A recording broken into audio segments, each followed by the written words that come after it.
Kita mulai ya. Assalamualaikum warahmatullahi wabarakatuh. Kita lanjutkan yang pertemuan ke-6 tentang interpretasi citra untuk tata guna lahan. Sebenarnya kemarin itu materinya ini ya, tentang bagaimana caranya mengetahui ini citranya itu kenampakannya seperti apa, klasifikasinya. Tapi itu nanti bisa dipelajari lebih lanjut di Elimas. Sekarang ke interpretasi citra untuk tata guna lahan. Jadi kita perlu mengetahui perbedaannya antara penutup lahan dengan penggunaan lahan. Kalau kita interpretasi kan ini bisa didelineasi, dibatasi, kemudian mana yang punya kesamaan-kesamaan dalam satu kawasan. Nanti diberi identitas masing-masing. Bedanya penutup lahan dengan penggunaan lahan, kalau kita yang lebih mudah dulu ya, penggunaan lahan. Menggunakan, berarti kan yang menggunakan lahan itu siapa? Manusia kan ya.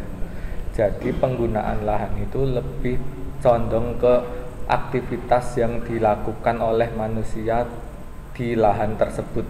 Misalnya lahan tersebut digunakan untuk sawah, untuk permukiman, untuk industri, perkebunan. Itu penggunaan lahan. Kalau penutup lahan berarti lebih ke kalau ini penggunaan lahan itu seperti aktif ya. Kata aktif menggunakan untuk, kalau penutup lahan itu ditutupi oleh apa? Jadi lahan itu berupa vegetasi, berupa tanah terbuka, badan air, lahan terbangun. Jadi beda klasifikasi, walaupun permukiman itu ya lahan terbangun, tapi ketika diklasifikasikan ke penutup lahan namanya menjadi lahan terbangun karena perbedaan klasifikasi. Ya, selamat siang. Terus fungsinya mempelajari penggunaan lahan ini baru kelihatan siapa ya? Jenam. Dari mana saja Jenam? Baru kelihatan. Plus apa? AutoCAD. Jamnya bentrok. Ya harusnya ngabari saya. Sudah ada di grup kan kamu? Iya.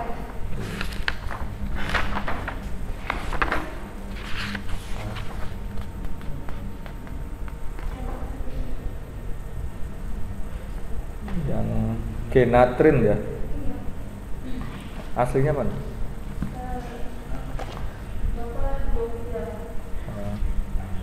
Terus? Papua sama Jogja ya. Itu style rambutnya memang gitu ya, mengembang gitu. Apa belum sisiran? Oh, gitu. Jadi di intensitas penggunaan lahan itu kita bisa mengkelas-kelaskan lahan fungsinya supaya yang mana yang boleh dipakai secara bebas, yang mana yang boleh dipakai terbatas, yang mana yang harus dilindungi. Semakin tinggi kelas lahannya atau angkanya semakin besar ya. Ini kan kelas lahan 1, 2, 3, 4 sampai 8. Itu pembatasannya semakin besar. Artinya lahan tersebut semakin penggunaan lahannya semakin terbatas, hanya ke fungsi lindung. Contohnya ini cagar alam. Penggunaan lahan cagar alam seharusnya hanya boleh untuk kawasan lindung ya. Hanya boleh kawasan lindung, tidak boleh digunakan untuk permukiman atau untuk industri, itu juga tidak boleh. Seperti lahan yang kemiringannya tinggi di lereng gunung yang curam, dia pembatasannya makin besar atau kecil? Menurut Krishna, kalau daerah yang lerengnya semakin curam, pembatasannya makin besar apa makin kecil? Pembatasan penggunaan lahannya semakin besar atau semakin kecil? Alasannya apa? Ya karena kalau lerengnya curam sulit digunakan untuk apa? Paling ada. Berarti kan pembatasannya makin besar. Iya. Oh ya, maksudnya benar, cuma keliru ya mendefinisikannya. Ya, jadi semakin lerengnya semakin terjal ya pembatasannya makin besar ya, karena kan dia rawan longsor. Daripada nanti ditempati malah ketiban longsor, mending cari daerah yang lebih datar. Seperti di kawasan rawan bencana Merapi misalnya, itu pembatasannya besar atau kecil? Di daerah dekat puncak Gunung Merapi, pembatasan penggunaan lahannya besar apa kecil? Ada yang jawab besar apa kecil? Patricia, kenapa jawabnya kecil? Suka yang kecil. Enak yang besar loh. Jajan.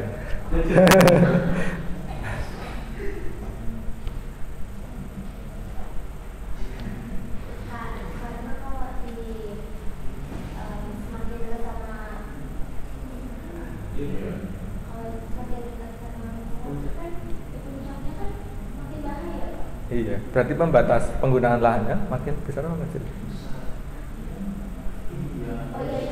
Makin besar ya. Jadi tambah gede. Karena apa? Karena apa? Diapain? Ya, karena makin bahaya.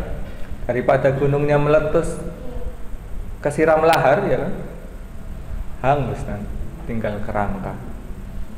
Jadi mending nggak usah ditempati. Tapi kadang faktor budaya itu membuat orang itu enggan untuk menyelamatkan diri ya. Contohnya pernah dengar dulu pas Gunung Api Merapi meletus, Mbah Marijan, Roso yang iklannya Kuku Bima Energy, itu kan meninggalnya karena kena letusan ya. Padahal mbahnya itu sudah diajak untuk turun, tapi dia nggak mau karena sebagai penjaga Merapi dia ingin mengabdikan hidupnya di sana, menjaga Merapi istilahnya, sehingga dia rela untuk terkubur, terbakar hidup-hidup oleh material letusan Merapi. Kalau warga alasannya ya karena mata pencahariannya di sana, sehingga dia kesulitan cari nafkah, misalnya pindah ke bawah, misalnya mengungsi. Ya itu jadi walaupun secara perencanaan sudah ditentukan mana kelas-kelas penggunaan lahannya, ternyata di realisasinya itu akan kemungkinan akan menemui kesulitan-kesulitan ya, karena faktor sosial budaya masyarakat setempat. Ini pembagian kelasnya. Jadi kelas 1 itu yang tidak memiliki pembatas. Kelas 2 pembatas tapi ringan. Semakin tinggi kelasnya, pembatasannya makin besar. Contohnya kelas 7, kelas 8 itu kan daerah-daerah yang lerengnya curam, bahkan lebih dari 90%. Sangat curam. Naik kendaraan sudah nggak bisa naik ya. Kalau lerengnya securam ini, harus panjat tebing. Tidak sesuai untuk bercocok tanam, sedapat mungkin tertutup vegetasi permanen, karena ya di sini rawan longsor, erosi, sehingga Kalau digunakan untuk budidaya, kawasan budidaya, nanti dikhawatirkan rawan longsor. Dan jika dipaksakan, selain longsor juga bawahnya bisa banjir ya. Contohnya di Dieng, itu kan di Dieng sebenarnya kelerengannya cukup curam, seharusnya itu kawasan lindung, tapi dipakai untuk bertani apa? Terkenalnya di sana. Di Dieng, tani apa di Dieng itu? Teh, kentang ya, kentang, karena dipakai untuk pertanian sehingga tererosi, lahannya di sana menjadi semakin tidak subur, dan yang di bawahnya perkotaan ya rawan terkena banjir dan longsor. Itu kalau penggunaan lahan tidak sesuai dengan arahan dalam tata ruang. Pengertian penggunaan, klasifikasi penggunaan lahan. Jadi dikelas-kelaskan, dikelompokkan berdasarkan intensitas faktor penghambat.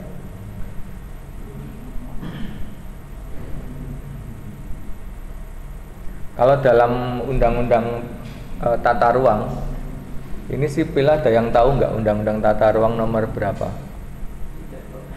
26 tahun 2007 ya. Nanti coba dicek, dilihat isinya seperti apa undang-undang nomor 26 tahun 2007 tentang penataan ruang. Pada intinya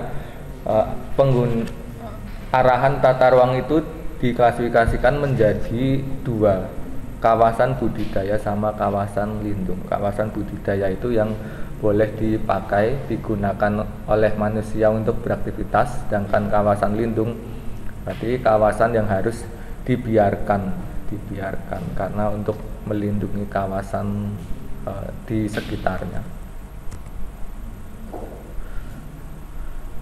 Klasifikasi penggunaan lahan sebenarnya bermacam-macam, tergantung dari acuan yang dipakai.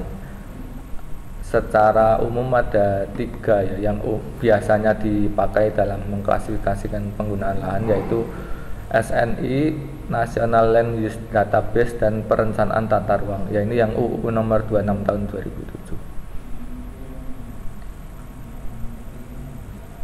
Kalau di penelitian umumnya pakainya ini ya, Standar Nasional Indonesia dan Perencanaan Tata Ruang.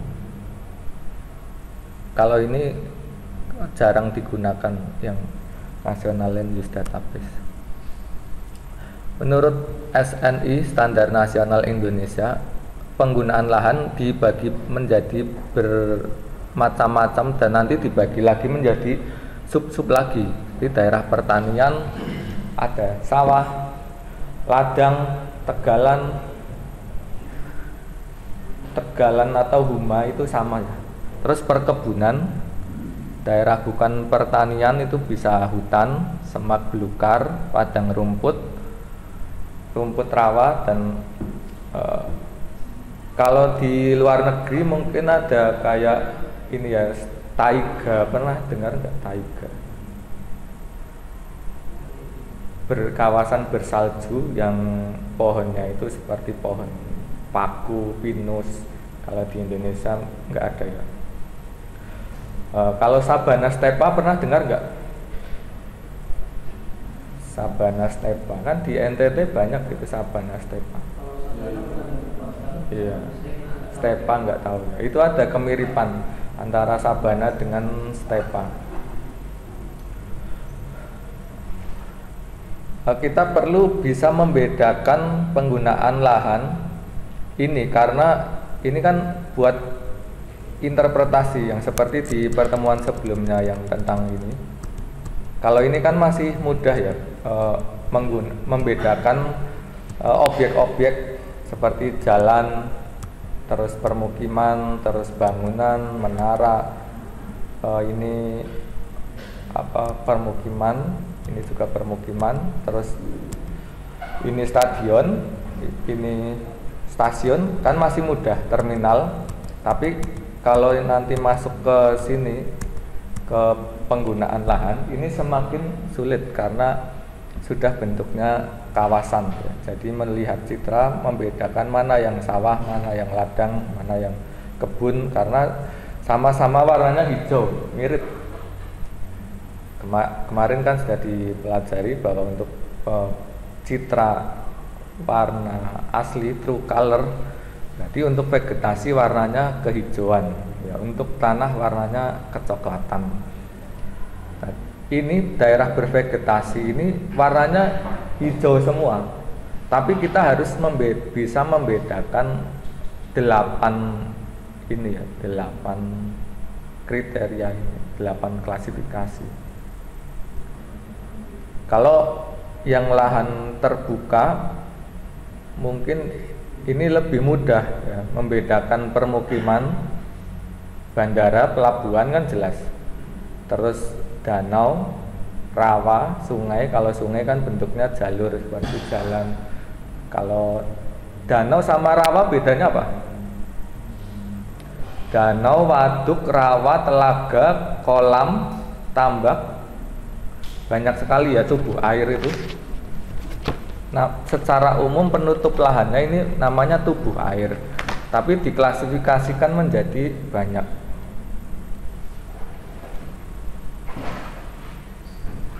Danau, waduk, telaga, rawa, apalagi kolam, tambak, keramba, apalagi sungai ya. Yang jelas bisa sungai bisa. Kolam, ciri-cirinya apa? Kolam ya biasanya kotak atau lingkaran, tergantung kolam ikan apa kolam renang. Dari citra kan kelihatan. Bedanya apa kolam ikan sama kolam renang? Sama-sama kolam. Kalau dari citra,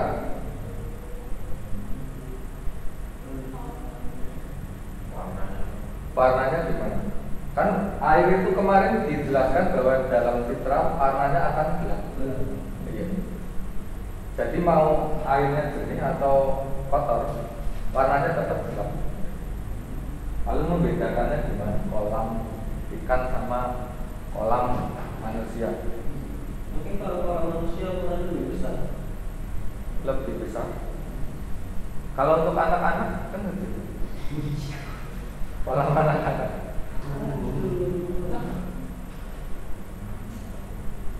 Kita lihat sekelilingnya, apanya? Oh, iya. Gimana? Batas kedalamannya. Tidak bisa dilihat. Ya, paling gampang itu dari sekelilingnya. Kalau kolam renang biasanya dibatasi oleh apa? Keramik kan? Ada keramik kelihatan. Dia ada warna cerah, pantulan yang cerah. Kalau kolam ikan biasanya kan pinggirannya ya tanah atau semen ya kan? Jadi itu akan kelihatan, membedakan mana kolam ikan sama kolam manusia. Kalau dari citra itu kelihatan nggak? Kelihatan. Kalau kayak Lancet 8, apa Icono, Squidward itu akan kelihatan. Tapi kalau Noah ya nggak kelihatan. Ya, tergantung citra yang dipakai. Ini kan kita mau menggunakan citra Lancet 8 yang untuk praktek. Jadi kita belajar teorinya dulu, baru praktek ya. Seperti orang masak itu kan mending beli bahannya dulu apa mending tahu resepnya dulu?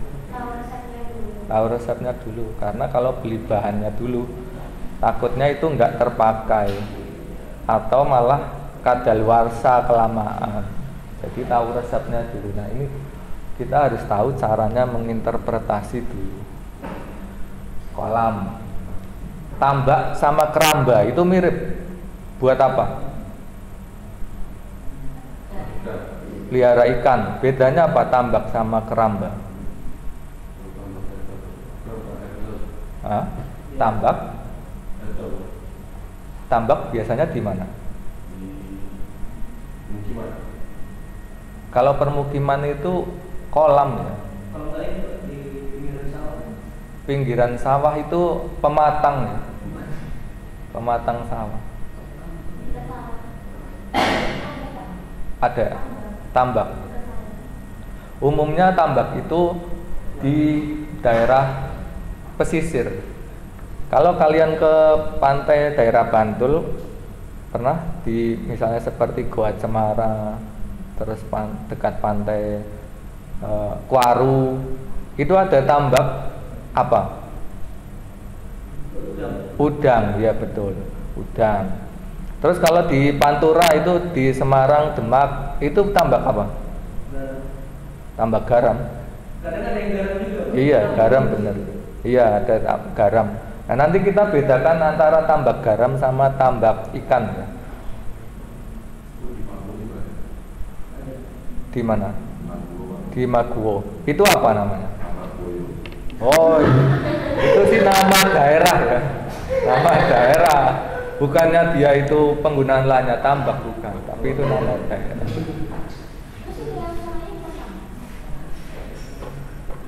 Terus apa kalau di Pantura, Semarang, Demak, khasnya makanannya Semarang ikan apa?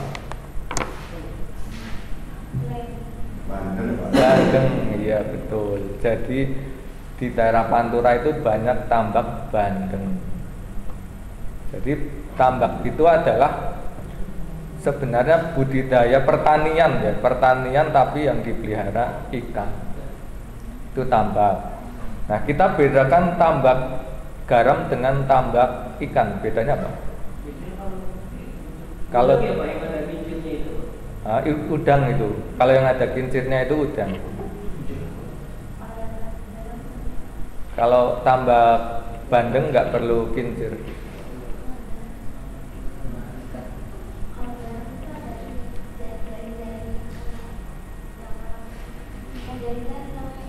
Kalau dari citra, bedanya apa? Bisa membedakan kalau dari citra. Dan tambak itu akan sama seperti sawah ya, berpetak-petak bentuknya. Tapi membedakannya bagaimana? Kita bedakan dulu antara tambak ikan dengan tambak garam. Itu kalau garam, kira-kira pantulannya tinggi apa rendah? Pantulan cahayanya tinggi, berarti warnanya cerah apa gelap? Cerah ya, iya berarti kalau tambak garam kecenderungannya warnanya lebih cerah daripada tambak ikan. Sekarang kita bedakan antara tambak ikan dengan sawah. Bedanya apa? Kira-kira lebih cerah mana? Lebih cerah sawah, iya. Tapi kan itu tingkat kecerahannya mungkin agak membingungkan ya antara sawah dengan tambak ikan. Karena sawah itu juga ada saluran irigasi. Apalagi misalnya padinya itu baru ditanam, padi baru ditanam kan airnya banyak ya, ngemplung-ngemplung. Nah itu gimana membedakannya dengan tambak?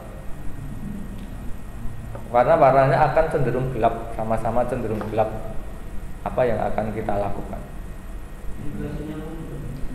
Irigasinya. Untuk membedakan kita lebih mudah pakai jenis kanal spektrum yang berbeda. Pakai spektrum apa? Kalau untuk membedakan antara vegetasi dengan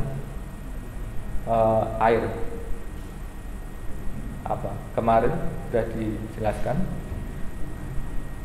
inframerah dekat ya. Jadi kalau kita ganti pakai inframerah dekat, maka yang lahan sawah itu akan berwarna merah, ya kan? Sedangkan yang air tetap gelap. Makanya kita bedakan pakai kompositnya yang diatur. Itu caranya.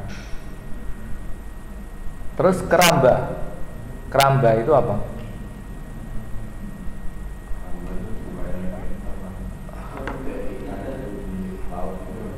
yang buat gotong mayat. Keranda. Iya betul. Kalau keramba itu cenderungnya ikan di kandang ya, apa kayak ada sangkarnya itu loh. Iya. Tapi di air mengalir atau di sungai atau di waduk ya biasanya keramba itu. Karena kalau untuk mengatasi misalnya terjadi banjir, kalau tambak kan misalnya banjir, airnya meluap, lari ikannya, yang panen orang lain malahan, karena ikannya kabur ya. Sering itu terjadi di Semarang contohnya, beberapa waktu lalu Semarang banjir kan. Nah itu yang pelihara tambak pada nangis, tapi warga sekitar seneng panen. Itu musibah tapi membawa bahagia. Seperti kalau truk tangki BBM terbalik, itu warga pada seneng ya, pada ngambil minyaknya. Terus danau dengan waduk bedanya apa?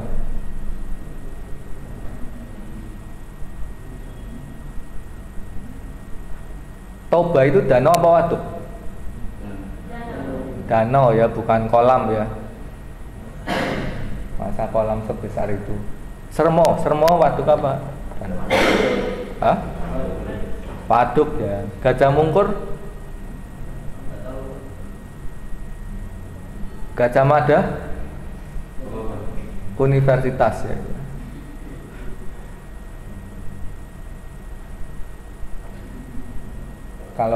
Kalau waduk, pernah ke waduk mana? Sermo. Itu dibuat apa alami? Dibuat. Jadi ciri-cirinya waduk itu adalah buatan. Apa? Dari apa?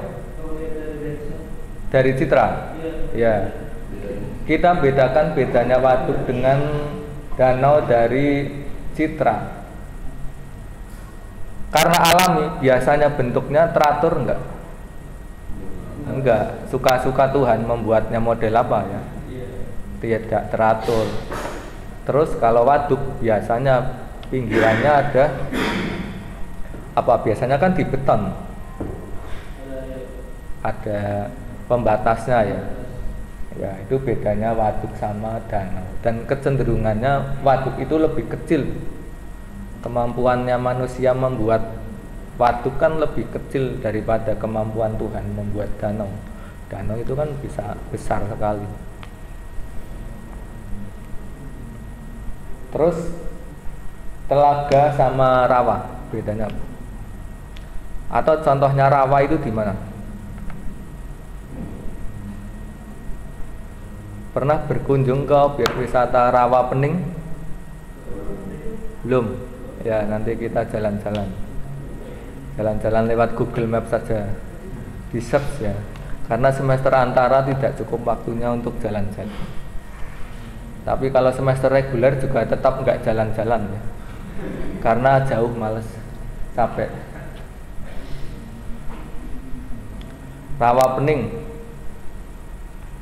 sebenarnya bentuknya seperti waduk, seperti danau juga sebenarnya. Tapi apa bedanya?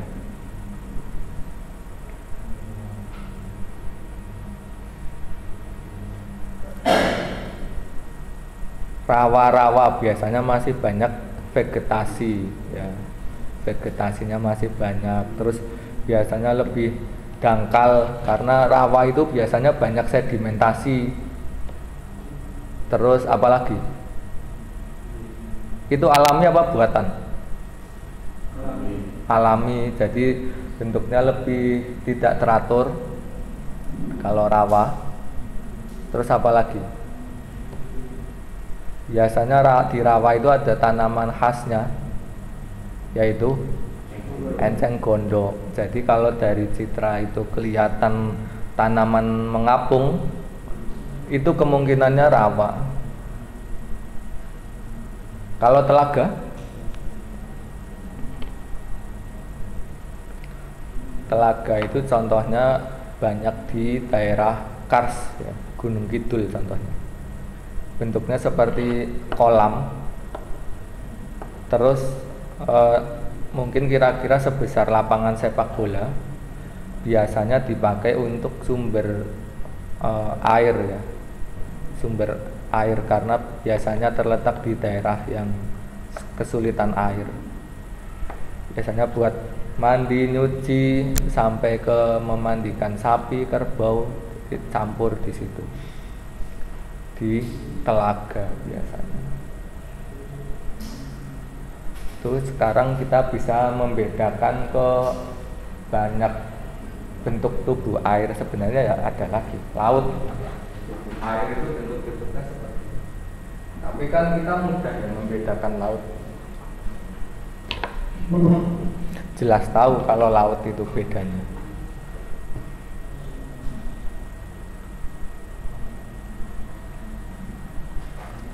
Nah, yang lebih sulit lagi itu sebenarnya ekosistem di darat. Ini membedakan sawah, ladang, tegalan, perkebunan. Nanti kita pelajari lagi. Kalau menurut klasifikasi penggunaan lahan NLD, National Land Use Database, beda lagi klasifikasinya. Dibagi menjadi 12. Hutan pun akan dibagi lagi menjadi hutan konifer, hutan campuran, dan lain-lain. Jadi ini dibagi 12 saja kita membedakannya sudah kesulitan. Apalagi dibagi lagi menjadi sub-sub selanjutnya, semakin sulit lagi klasifikasinya.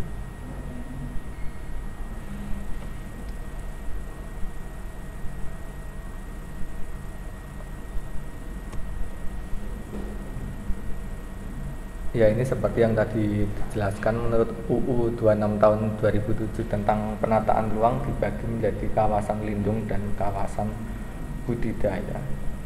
Budidaya itu yang boleh dipakai oleh manusia untuk beraktivitas. Lindung itu yang tidak boleh diapa-apakan.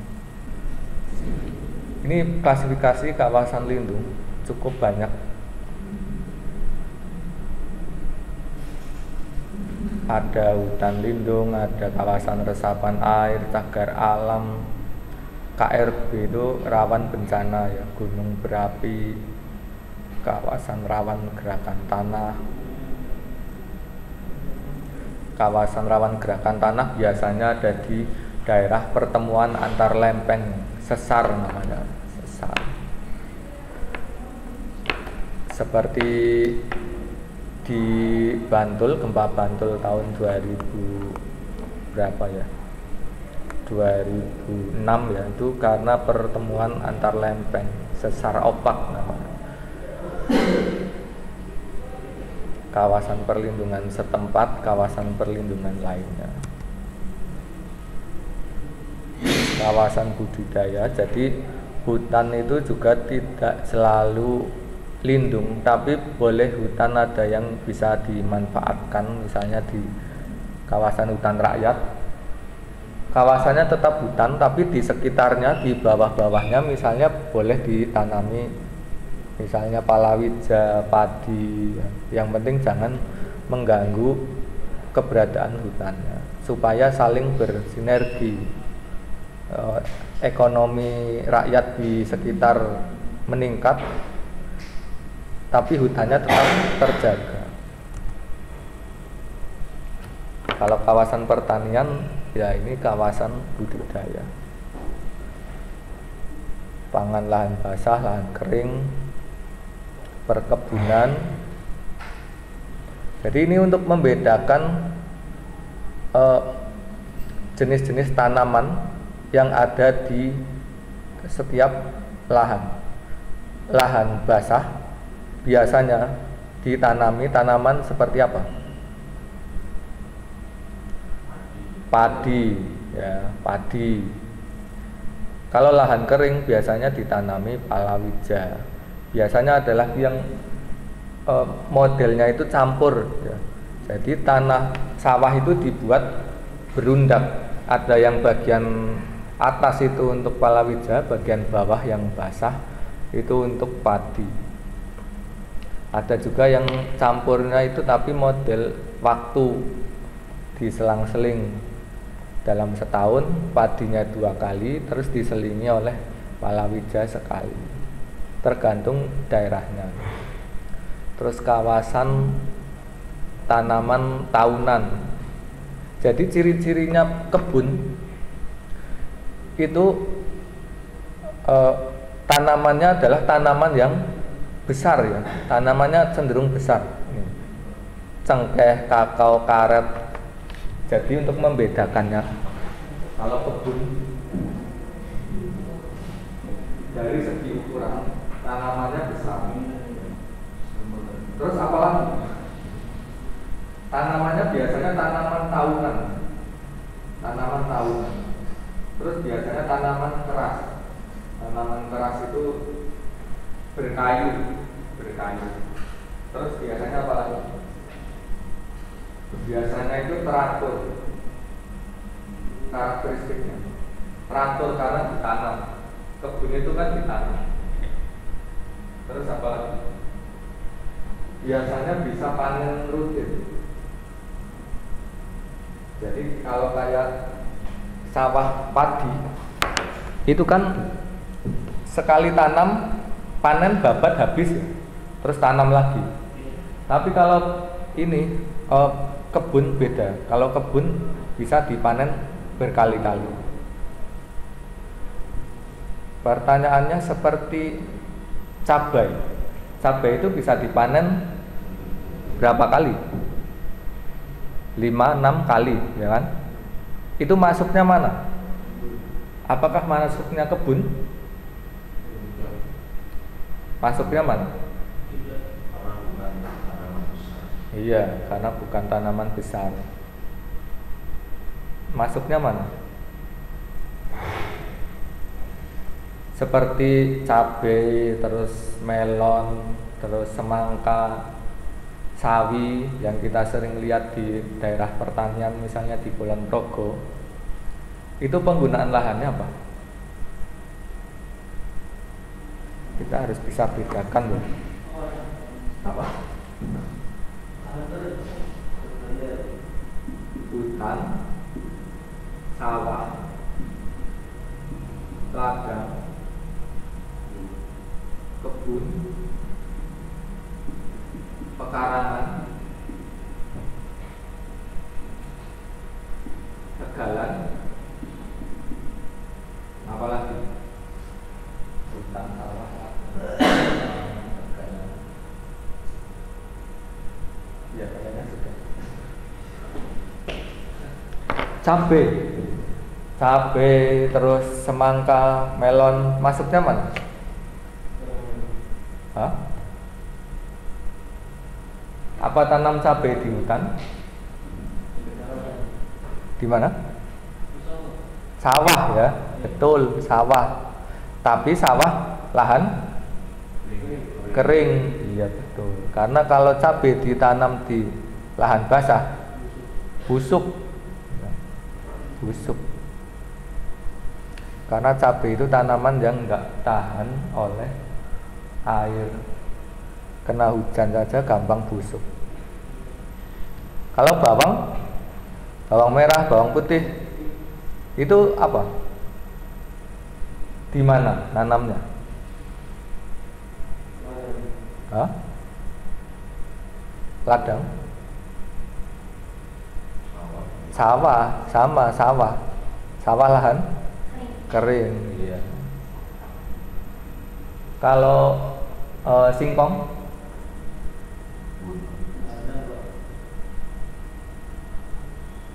Ladang bisa, sawah juga bisa. Tapi nanti kita bedakan. Kenapa ada ladang, ada sawah? Nanti kita bedakan dari faktor lainnya. Jadi kita bisa membedakan berbagai jenis penggunaan lahan itu dari jenis tanamannya ya. Tapi juga bisa dari faktor-faktor lainnya. Kawasan perikanan darat juga dibagi lagi menjadi payau dan tawar. Kalau tawar, air tawar ya biasanya di darat, dataran rendah, seperti yang kita sering lihat di daerah seperti Cangkringan ya, Turi, Cangkringan, terus Ngemplak, itu banyak perikanan air tawar. Ikan gurame, empang. Oh, ini ada lagi empang ya. Membedakannya gimana ini empang sama kolam? Empang itu masuk tubuh air juga. Empang.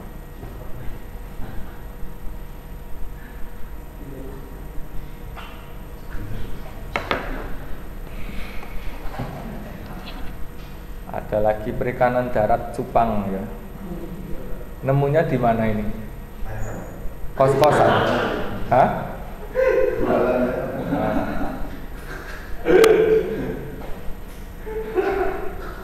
Nemu budidaya cupang di kos-kosan.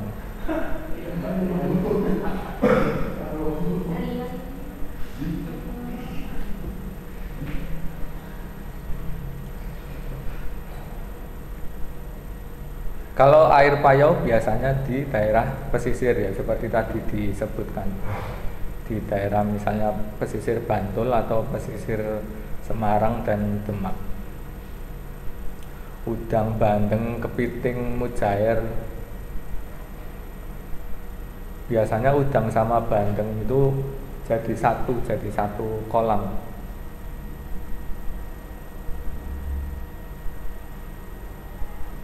Terus apa tadi bedanya empang dengan kolam? Kalau empang cenderungnya dia alami. Jadi bentuknya seperti kolam tapi alami. Itu empang.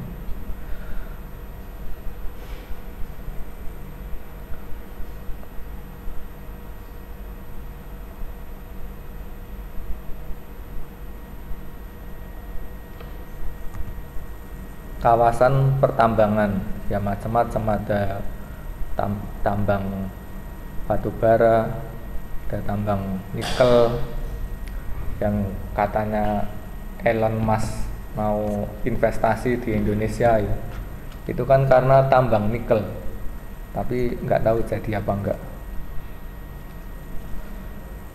Kawasan budidaya lainnya, perindustrian, pariwisata, permukiman, perdagangan jasa, pemerintahan.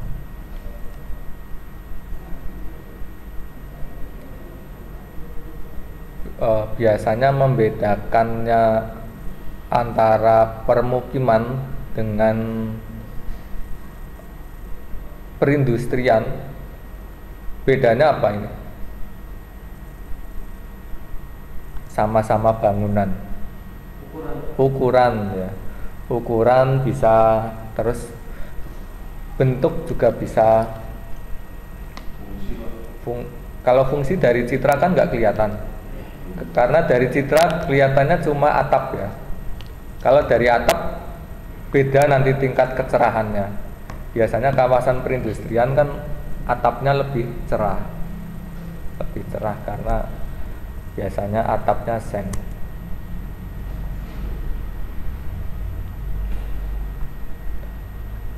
Ini beda lagi klasifikasi penggunaan lahan menurut Peraturan Menteri Agraria. Jadi beda skala, beda penggunaan ya.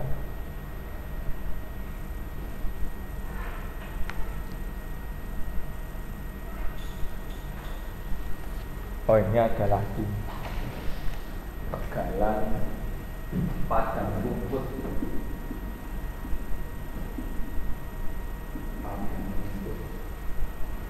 Sebenarnya kalau di luar negeri itu ada gurun, tapi di Indonesia kan nggak ada gurun, jadi tidak masuk ke klasifikasi penggunaan lahan.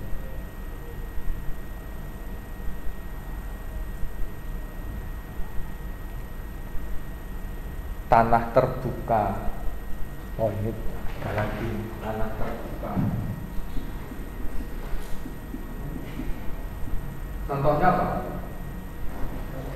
Tanah terbuka.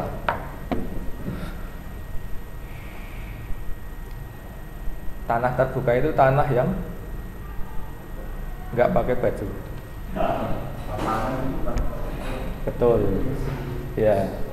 Lapangan itu tanah terbuka ya. Lahan terbuka atau lahan-lahan yang baru dibongkar misalnya mau dibangun ulang, itu juga termasuk lahan terbuka. Taman itu sebenarnya lahan terbuka juga ya, taman.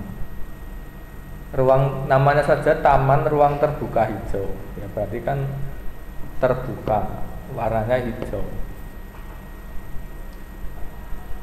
Apakah lapangan tenis yang dicat warna hijau namanya ruang terbuka hijau juga? Tidak, karena yang dimaksud ruang terbuka hijau, hijaunya itu hijau tanaman ya, bukan hijau dicat.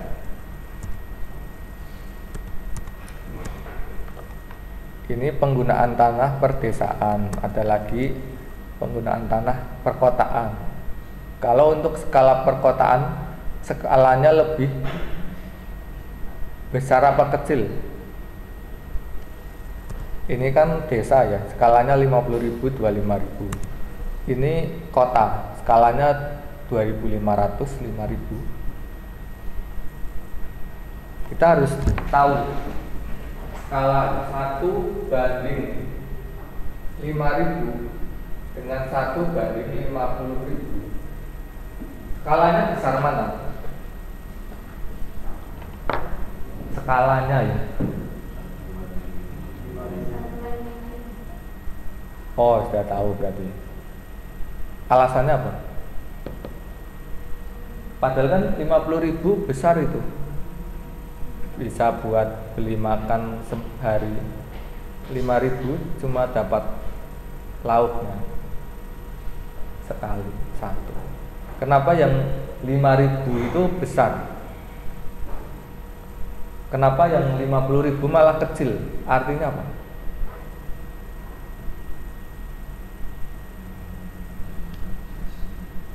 Gimana jelasin?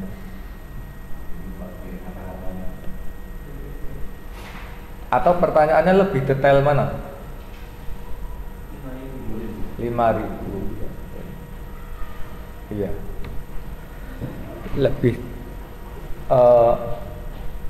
gambarnya lebih detail 5.000, tapi cakupannya lebih sempit apa luas? Cakupannya lebih sempit, iya. Jadi makin besar skala, tingkat kedetailannya makin besar, tapi cakupan wilayahnya makin kecil. Ya, itu dasar sekali ya, harus paham. Kalau ini nggak paham, fatal nanti, akibatnya fatal. Karena kan akan buat memilih citra yang sesuai.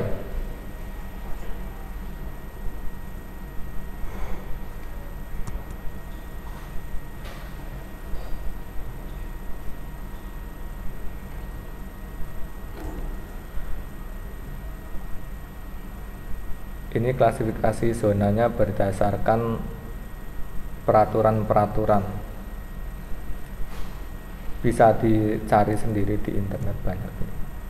Terus penyajiannya bisa warna RGB atau CMYK yang sering dipakai. RGB itu red, green, blue. Kalau CMYK itu cyan, magenta, yellow. K-nya itu apa ya? Kuning. Yellow, kuning. Nanti dicari lagi. Terus contoh kode warnanya ini yang dipakai. Jadi dalam membuat legenda peta itu juga ada aturannya ya. Ada aturannya. Misalnya laut ya warnanya biru, sawah ya warnanya kekuningan, permukiman warnanya coklat, vegetasi warnanya hijau. Itu aturan umumnya. Terus klasifikasi penutup lahan. Jadi untuk mendefinisikan juga ada SNI-nya ya, tidak sembarangan. Ada standar nasional Indonesia untuk membedakan lahan satu dengan lahan lainnya. Jadi ketika ini misalnya kenampakan liputan vegetasi berupa tanaman tahunan, terus apa semusim, ini namanya perkebunan tanaman semusim.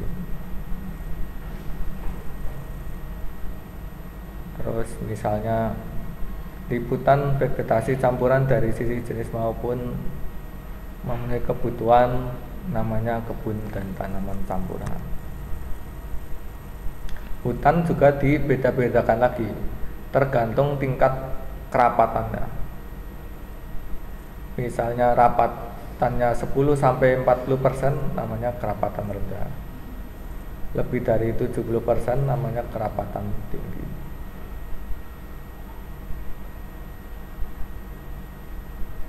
Ada hutan sekunder, ada hutan primer.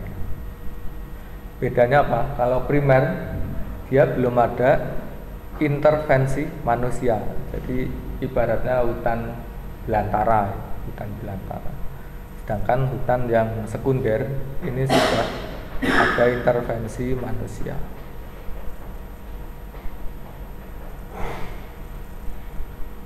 Apakah dalam citra nanti kelihatan berbeda? Ya jelas berbeda. Kerapatan nanti kan akan memberikan efek pantulan sinar yang berbeda-beda juga. Nanti yang kalau secara digital namanya ada metode NDVI. Jadi kita bisa mengetahui tingkat kerapatannya seberapa untuk mengetahui ini hutan lahan kerapatan sedang, rendah atau tinggi. Jadi nanti melakukan permodelan.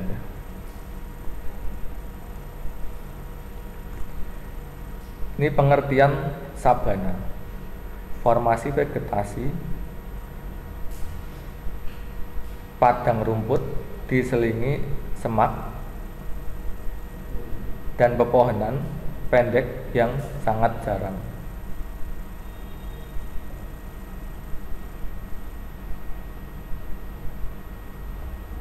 Oh, ini ada lagi tambahan.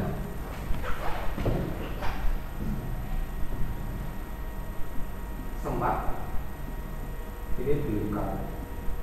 Banyak sekali ternyata pembagiannya. Apa bedanya semak dengan belukar? Yang biasanya buat pacaran mojok itu semak apa belukar? Semak. Kenapa bukan di belukar? Ketusuk-tusuk ya. Malah ketusuk yang lain.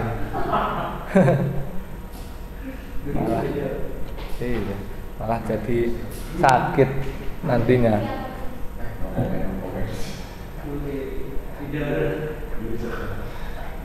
Kenapa di belukar, kenapa di semak ya milihnya ya? Kenapa bukan di padang rumput? Kalau di padang rumput kelihatan betul Anderson ya. Selain itu gatel, ya kan?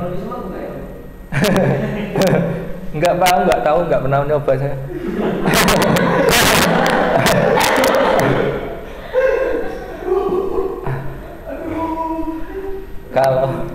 Kalau di semak itu lebih terlindungi ya dari pandangan-pandangan orang. Jadi ketika milih tempat, mereka interpretasi citra dulu, ya kan? Berarti pelaku pacaran itu canggih. Dia bisa menginterpretasi citra, kemudian menentukan tempat yang sesuai untuk melanjutkan aktivitasnya.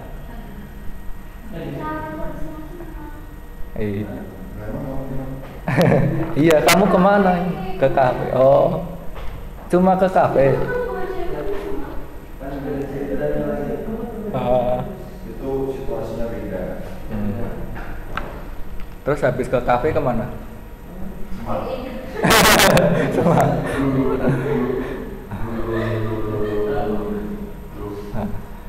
Ya pulang ya. Habis itu ya pulang ke kosannya ya.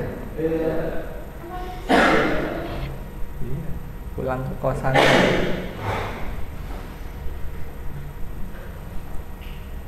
Jadi bedanya semak sama belukar. Pengertian semak itu apa? Rumput. Rumput yang tinggi. Ya. Kalau rumput yang rendah, lapangan bola. Itu rumput yang rendah. Rumput yang tinggi tapi tidak ada belukarnya. Kalau belukar itu apa belukar? Hah? Apa? Tanaman yang berkayu ya, berkayu. Tidak selalu berduri sih, berkayu. Kecenderungannya tajam-tajam. Jadi tidak nyaman. Ini ada ciri-cirinya, semak belukar dengan ketinggian 50 sampai dengan 2 meter, didominasi vegetasi, diselingi pepohonan sangat pendek dengan ketinggian kurang dari 5 meter. Kawasan tersebut didominasi vegetasi rendah alami. Jadi semak belukar itu alami ya. Nggak ada semak belukar itu ditanam, alami. Kalau sabana, alami apa buatan? Alami. Sabana itu padang rumput. Terus semak juga padang rumput. Bedanya apa? Ketinggiannya. Semak itu bukan padang rumput, tapi rerumputan. Kalau sabana itu padang rumput. Bedanya apa berarti? Sama-sama rumput. Dilihat dari apanya? Iya, kalau dari citra biasanya akan terlihat seperti apa?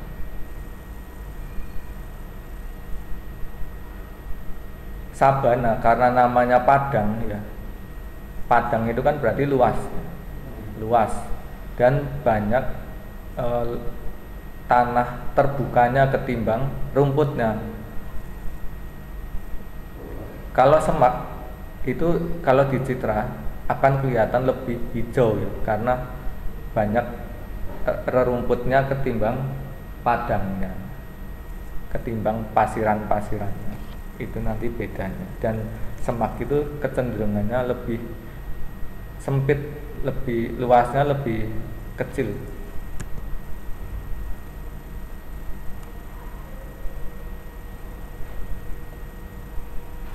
Pekarangan. Kalau pekarangan jelas ya, biasanya ada di mana? Karangan itu biasanya ada di sekitar permukiman. Kalau ada vegetasi di sekitar permukiman, itu berarti pekarangan. Biasanya ada di belakang rumah.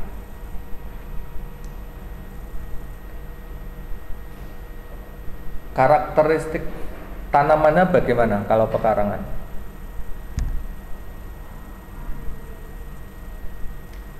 Pepohonan ya. Pepohonan tapi lebih bervariasi jenisnya. Hutan kota, padang rumput. Ini padang rumput yang digunakan untuk peternakan. Biasanya ini di Sumba ya. Sumba itu kan banyak padang rumput.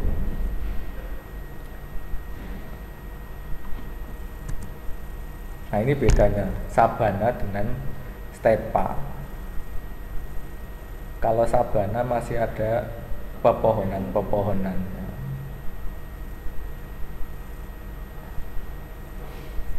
Kalau stepa lebih terbuka. Alami atau buatan ini? Alami ya. Dan ini luas. Hampir tidak kelihatan permukiman. karena seperti padang pasir ya, seperti padang pasir tapi rumput. Nah, itu namanya stepa, jadi luas. Kalau tadi semak kan akan lebih dekat ke permukiman. Sekarang membedakan kebun, sawah, dan ladang. Kalau dari citra bentuknya seperti ini. Sawah akan cenderung hijau karena vegetasi. Sedangkan tegalan itu sama-sama berpetak, tapi warnanya kehitaman.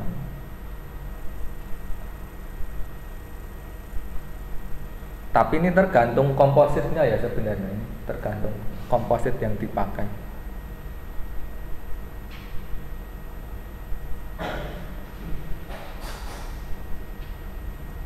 Jadi ciri-cirinya sawah dengan ladang bedanya sama-sama berpetak-petak, tapi bedanya dia vegetasinya lebih jarang apa lebih rapat kalau tegalan. Vegetasi di tegalan lebih rapat atau lebih jarang? Lebih jarang ya. Lebih jarang. Vegetasinya lebih rapat di sawah. Terus dari tekstur itu akan lebih halus di sawah, karena biasanya padi itu kan tanamnya bareng, panennya bareng, jadi cenderung dia halus teksturnya. Kalau tegalan karena biasanya yang ditanam adalah palawija, sehingga dia akan kelihatan kasar, agak kasar. Jadi besok ketika menginterpretasi citra ketemu penggunaan lahan seperti ini, jangan sampai keliru membedakannya antara sawah dengan tegalan. Cukup sulit ya ini membedakannya karena dari bentuk sama persis. Ini berpetak-petak. Berpetak-petak. Kecuali kalau pakai yang citranya resolusinya makin besar, kita bisa melihat saluran irigasinya. Itu hampir pasti betul interpretasinya antara sawah dengan tegalan. Tapi ketika kita nggak melihat saluran irigasinya, ini semakin sulit membedakan sawah dengan tegalan. Apalagi pas perekaman citra ini di sawah pas padinya sudah panen, karena kenampakannya hampir mirip sekali dengan tegalan, hampir nggak bisa dibedakan antara sawah dengan tegalan ketika musim telah panen. Makanya pemilihan waktu perekaman citra itu juga penting. Jangan merekam citra saat musim panen, karena nanti perbedaannya sulit membedakan.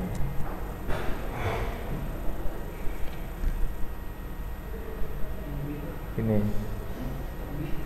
jadi kenampakan dari atas seperti ini, terus ketika di survei lapangan seperti ini, permukiman jadi seperti ini. Cross check lapangan namanya. Ini bedanya sawah. Yang A itu sawah, jelas ya. Sawah itu mudah, berpetak-petak. Kalau sudah berpetak-petak, tinggal dibedakan ini sawah atau tegalan. Kalau kebun, gimana membedakannya? Sawah dengan kebun itu perbedaannya jelas ya. Apa bedanya?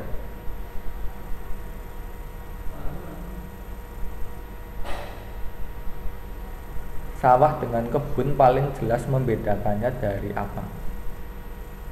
Kalau warna sama-sama hijau.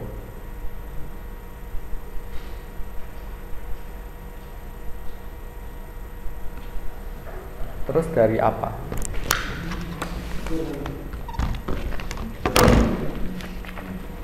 Menurut dia dari apa? Kalau dari warna susah ya, karena sama-sama hijau.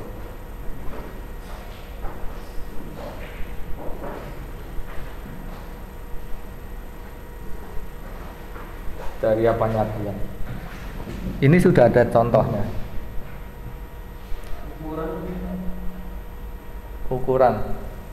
Ukurannya bagaimana? Lebih besar mana? Kebun? Belum tentu. Belum tentu.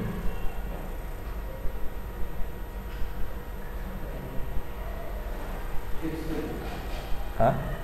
Betul sekali, tekstur yang di belakang, tapi ternyata paham ya, walaupun duduknya di belakang. Tekstur, karena teksturnya kebun akan kasar apa halus, Mas Anies? Kasar ya, kasar kelihatan. Nah, tapi kita akan menjumpai kendala lagi, tantangan lagi ketika itu mendefinisikan kebun dengan pekarangan, karena akan sama ya. Akan sama dari teksturnya kasar sama, dari warna hijau sama. Lalu membedakannya bagaimana? Ini tingkat kesulitan lebih tinggi lagi. Ada yang bisa menjawab membedakan kebun dengan pekarangan?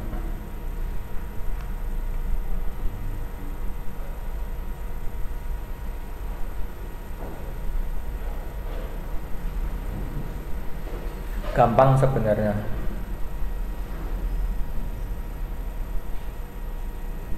Ada yang punya ide enggak membedakan kebun dengan pekarangan?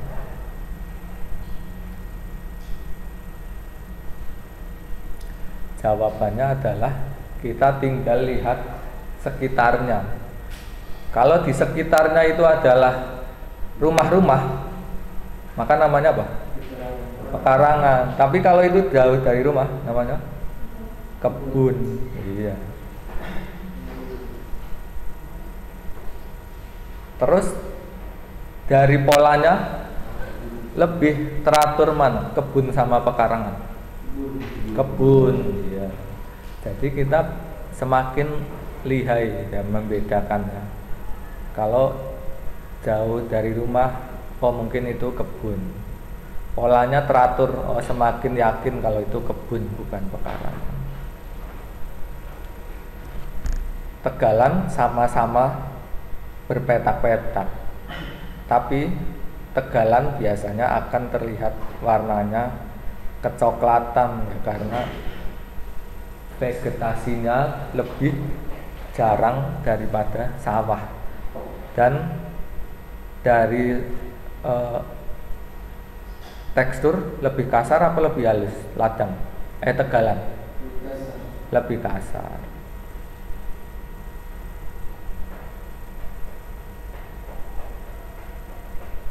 Kalau lahan terbuka gampang. Ini lahan terbuka.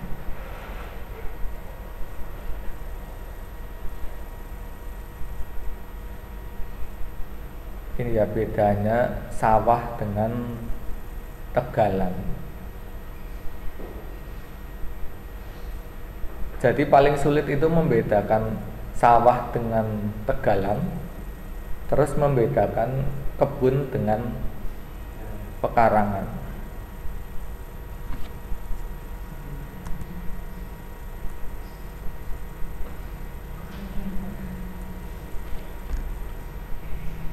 Ini penampakan di citra dengan kondisi di lapangan, perbedaannya.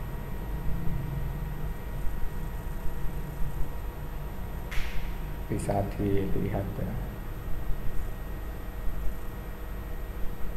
bahwa ternyata sawah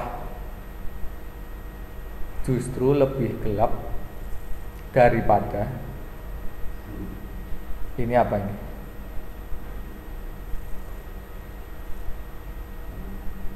Ini apa kira-kira? Kebun? Ini loh. Kalau ini sawah ya jelas ya. Ini sama ini sawah. Kalau ini apa? Ini pekarangan? Ladang? Ini? Ini? Ya ini permukiman. Kalau yang ini, yang hijau-hijau ini?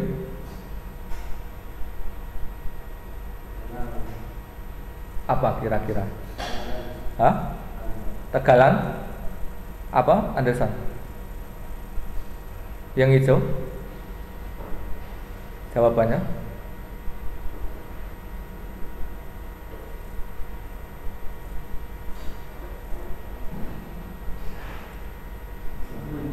Kebun? Kalau kebun kan tadi kasar. Kebun kan seperti ini, kasar. Kebun yang kecil apa yang Apa? Ini kebun ini. Soalnya penerangannya yang biru. Oh. A. Sawah. B. Kebun campuran. C. Tegalan. Kebun campuran Pak. Oh iya, berarti ini tegalan ya, karena berpetak-petak ya. Oh, yang ditanda panah tuh ini maksudnya. Iya. Berarti ini apa ini? Bukan lah. Bukan juga. Sawah akan cenderung gelap ya. Kalau sawahnya basah. Apa? Sawah tanah kering atau bisa juga tegalan ini. Tegalan. Ini ada dua kemungkinan. Sawah lahan kering atau tegalan. Ya. Iya, antara dua itu. Antara dua itu. Ya, jadi nanti ketika melihat di citra bisa ya.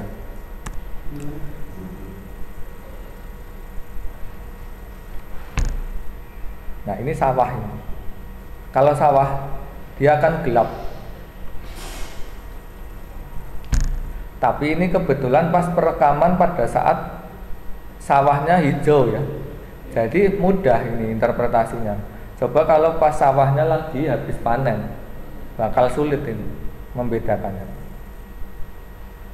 Kalau ini apa?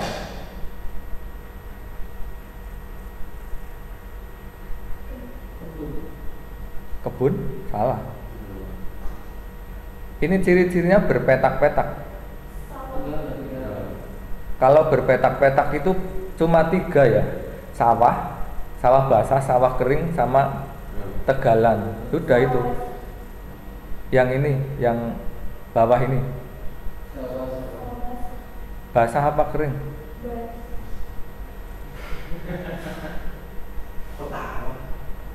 Ini. Basah apa kering?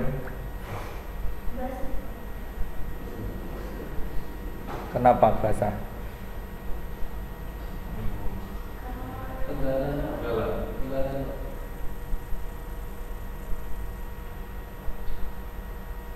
Tegalan itu yang ini, yang paling bawah tegalan. Sawah kering, ya, ini sawah kering. Membingung, ah? Iya, maksudnya gambar sebelahnya seperti kebun, Bang. Gambar sebelahnya mana? Nah, itu. Ini. Iya. Ini bukan kebun ini. Ini petak-petak ini. Iya. Kalau kebun kan ciri-cirinya ini. Besar, tahunan, keras, teratur, panen rutin. Kalau ini kemungkinannya cabai, semangka, melon. Iya kan? Kemungkinan tanamannya. Ya, jadi memang sulit ya menginterpretasi citra itu memang sulit karena banyak kemiripan-kemiripan. Ini tegalan, ladang, sawah. bedanya apa? Kalau sawah dengan ladang kan jelas ya, beda ya. Nah, ladang dengan tegalan bedanya apa?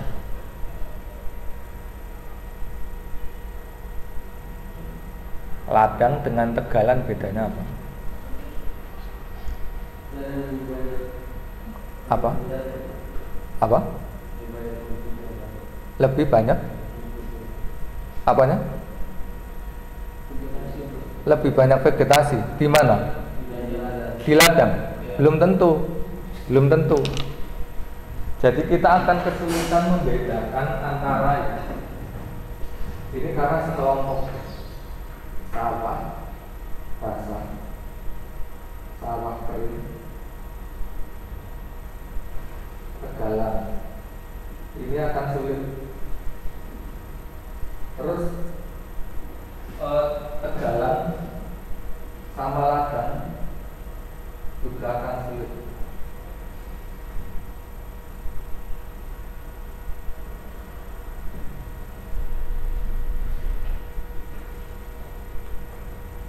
Kebun sama pekarangan juga akan sulit.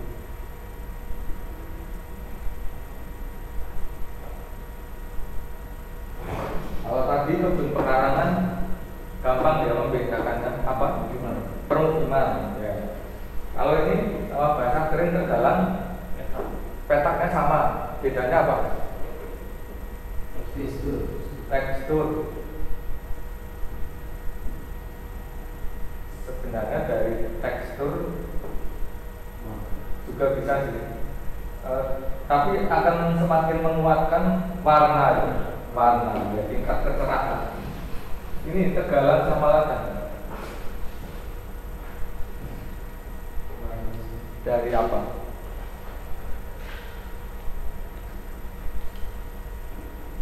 Dari apa? Dari tekstur sama-sama kasar. Dari warna sama-sama ini agak cerah. Bedanya apa? Apa? Petak betul sekali. Kalau ladang petak enggak? Tidak. Tegalan petak, betul sekali. Jadi udah paham ya. Nanti tinggal dipraktekkan. Lupa apa enggak teorinya itu? Kalau lupa ya bubar. Sampai sini ada pertanyaan?